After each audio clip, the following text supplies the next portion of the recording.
Hello students, a warm welcome to all of you. I am Professor Asia Muhammad Idris from JAT Arts, Science and Commerce College for Women, Malegaon. Today in this video, we are going to learn about chilate effect and its thermodynamic origin. Let's have a look on the key points which we are going to discuss in this video. First one is introduction, then characteristic features of chelates, followed by thermodynamic explanation of chelation, and finally factors affecting the stability of chelate complexes and applications of chelates will be discussed. Let's start by meaning of chelate. Chelation means to grab or to bind. This comes from the Greek word chelos, which means crab. Here we are not actually dealing with denticity because a crab does not have any teeth at all, but it does have two claws for tightly holding onto something. A very simple analogy is that if you are holding something with two hands rather than one, then you are not going to drop it. Now let's see the definition of chelation. The chelate effect or chelation may simply be defined as an equilibrium reaction between the complexing agent and a metal ion characterized by the formation of two or more bonds between metal and the complexing agent, resulting in the formation of a ring structure including the metal ion. Chelating ligands have higher affinity for a metal ion than analogous monodentate ligands. It means chelating ligands can form ring-like structure which gives extra stability to the complex. See in the figure at right hand side, ethylene diamine is a bidentate ligand that binds a metal ion more strongly than monodentate amine ligands like ammonia or methylamine shown at left hand side. Tridentate ligands which can bind through three donor atoms can bind even more tightly than bidentate ligands and so on. Thus, chelating complexes have larger values of overall formation constant than their monodentate counterparts. Tell me, what do you mean by the overall formation constant? See, the equilibrium constant for the formation of a complex which is obtained after overall completion of reaction is called as formation constant. It is denoted by beta. Every system tries to acquire more and more stability, and we know chelate complexes are more stable, therefore they form at a larger extent, hence have greater value of formation constant. Now we will move on characteristic features of chelates. The chelate complexes generally have low melting points and are soluble in organic solvents. Now, the phenomenon of chelation follows pretty much all rules of metal ligand bonding as followed by simple complexes. Two main characteristic features of the chelate complexes are unique. One of them is ligand type. One of the most obvious features of the chelate is that only polydentate ligands are capable of forming chelate complexes. The ligands can be bidentate, tridentate or even hexadentate, but it must have more than one donor sites to form the chelate. See in the figure, here different polydentate ligands are shown to be bonded with a metal ion. Next, another feature is its stability. The chelating agent binds with the metal center of suitable size firmly and the bond can be covalent or coordinate. This makes the chelate complexes more stable than their non-chelating counterparts. In this figure, two complexes of Fe with monodentate non-chelating ligands as well as with bidentate chelating ligand is shown. Thus, the extra bonding by the same ligand enhances the stability of chelate complex. Also, it has been observed that 5 and 6 membered ring chelate complexes are more stable than other due to less steric strain. Here in figure, value of log K, that means value of formation constant is given. It is evident that value of K is maximum for 5 membered ring complexes, while for 4 membered ring complexes it is very small. For 6 membered rings it is around 6. Thus we can conclude that 5 and 6 membered rings are more stable than any other ring systems. Now, another characteristic feature is the chelating ligands like ethylene diamine, which do not have multiple bonds, prefer to form 5 membered ring complexes, while the chelating ligands like acetylacetonate, which do have double bonds, prefer to form six-membered ring complexes. You can easily see it in the given figure. Furthermore, the chelating ligands with bulky groups usually form less stable complexes due to the weakening of the metal ligand bond arising from the steric hindrance. For example, consider the case of metal complexes involving 2,2-bipyridine and its derivatives as the chelating ligand. The structure of bivalent iron complexes with normal 2,2-bipyridine and 4,4-dimethyl 2,2-bipyridine as the chelating ligand clearly shows that the former has less steric hindrance and therefore it is more stable. Next, let's have a look on thermodynamic explanation of chelation. The principal driving force for the chelation phenomenon is the stability gain arising from the increasing entropy during the complexation. The free energy change for a general reaction is given by delta G0 is equals to delta H0 minus T delta H0 or delta G0 equals to minus RT ln K. Now, as the enthalpy change between non-chelate and chelate is almost negligible because of the similar metal ligand donors type, the free energy change is primarily governed by the values of delta S0. Furthermore, it follows from the above equation that delta G0 will become more negative with a more positive value of delta S0. This in turn would increase in the value of stability constant K.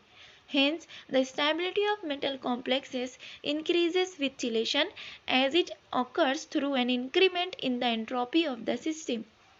For example, cadmium hexaco-cadmium complex is given here. Here, one molecule of cadmium complex reacts with 4 molecules of methylamine, which gives one molecule of methylamine cadmium complex with 4 molecules of water. The total number of molecules in reactant side is 5, while on product side it is also 5. On the other hand, the next example is hexaeco complex of cadmium reacts with 2 moles of ethylene diamine, which is a bidentate chelating ligand. Here, 2 molecules of water are replaced by 1 molecule of ethylene diamine. Hence, 4 molecules of water require 2 molecules of ethylene diamine for the formation of complexes bis ethylene diamine cadmium second complex. And the 4 water molecules get substituted by the 2 molecules of ethylene diamine. The total number of molecules in reactant side is 3, while total number of molecules in product side is 5. This means here number of molecules get increased after the formation of product. Hence we can say that entropy of the system has increased. Thus, chelation is a thermodynamically favorable process as the number of species in the product are higher than that of starting materials, leading to enhanced randomness. Next, see another example. Here, hexaquocadmium reacts with trine. Trine is a tetradentate ligand. Trine stands for triethylene tetramine, which is a tetradentate ligand. And only one molecule of trine can replace all the 4 water molecules from the complex. Hence, number of molecules in reactant side would be 2, while in product side it is 5. This also shows that increase in case of trine is higher than ethylene diamine ligand, making the trine chelate complex more stable.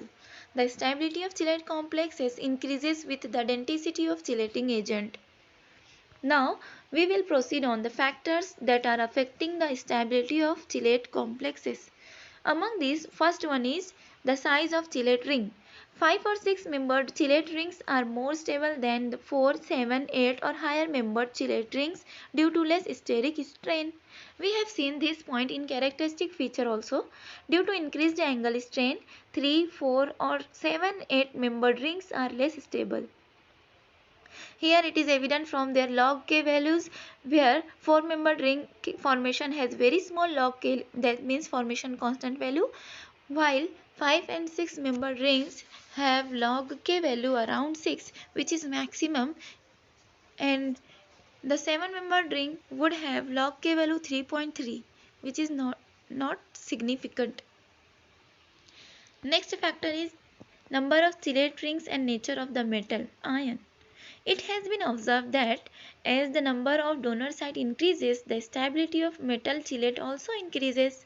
Furthermore, the stability of chelate complexes was also found in the accordance with Irving-Williams series. Irving-Williams series is given here.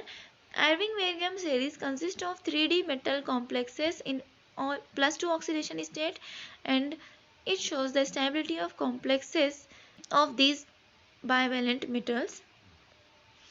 According to this, nickel and copper have maximum stability to form the chelate complexes.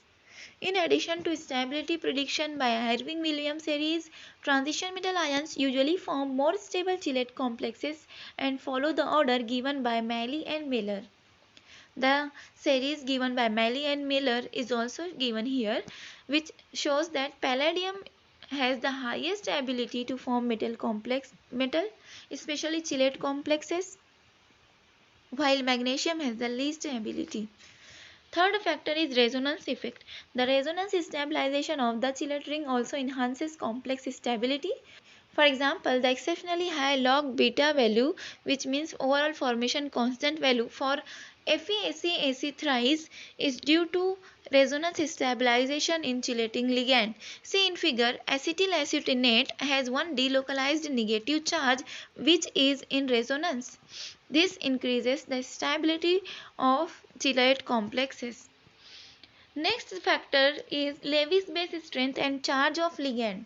Two scientists, Kevin and Wilson, studied the cupric chelate complexes and proved that the stability of the chelate complexes increases with the increase of the basic character of the ligand.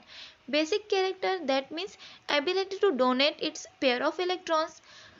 Moreover, it has also been observed that the uncharged ligands like ethylene diamine or triethylene tetramine form more stable complexes than the anionic ligands like oxalato or glycinato. It is shown in figure that log beta value of neutral ligand, that is ethylene diamine, is slightly more than log beta value of negatively charged ligands, here in this case glycinato. Next factor which affects the stability of chelate complexes is steric hindrance and strain due to large ligands. The chelating ligands with large groups usually form less stable complexes due to the weakening of the metal-ligand bond arising from the steric hindrance. For example, look into the figure. Ethylene diamine forms more stable complexes with bivalent metal ions than N-tetramethyl ethylene diamine, which is obviously due to greater steric hindrance in second one. Also, the overall stability can also be affected by the strain in metal chelates arising from the particular geometry of the chelating ligands. For example, consider trine complexes of bivalent copper.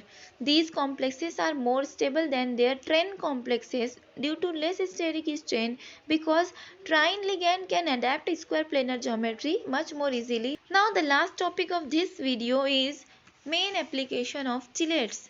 The colored chelate complexes formation with aluminium 3+, Ni2+, Mg2+ can be used to quantify these metals from their solution. The hardness of water can be removed by synthesizing the water-soluble chelate complexes of magnesium 2+ and calcium 2+ ions, which otherwise undergo precipitation reaction. Next application is some neutral chelate complexes are sparingly soluble in water but have high solubility in an organic solvent that can be used to purify metal in organic phase. Further, the chelating agents like EDTA can be used to eliminate harmful radioactive metals from the body forming their water-soluble complexes. Next one is chelating agents can also act as food preservatives by binding metal ions like iron and copper in certain foods in order to prevent the metals from oxidizing and speeding up spoilage. These are some of the applications of metal chelates. Though there are many, but these are few important ones. Okay, that's all from me for today. See you in upcoming videos. And yes, if you have any doubt regarding this topic, then please write it in comment section. I'll definitely reply. Thanks for watching.